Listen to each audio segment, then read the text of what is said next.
আমাদের পার্টির ভারপ্রাপ্ত চেয়ারম্যান জনাব তারেক রহমান কর্তৃক ঘোষিত রাষ্ট্র মেরামতের 31 দফা যে কর্মসূচি, আমরা সেই কর্মসূচি নিয়ে দীর্ঘদিন কাজ করে যাচ্ছি।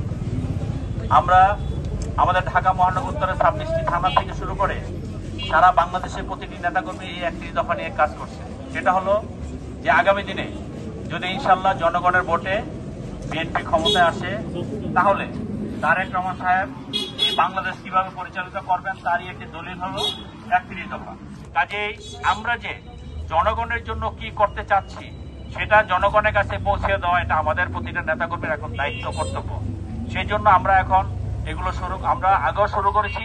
এখন ঈদের পরে মানুষ অনেকেই বেড়াতে গিয়েছে, বাড়িতে গিয়েছে। কাজে এই জন্য আমি আজকের থেকে শুরু করলাম, আপনাদের সকলকে নিয়ে ইনশাল্লাহ আমরা এটা কন্টিনিউ করব।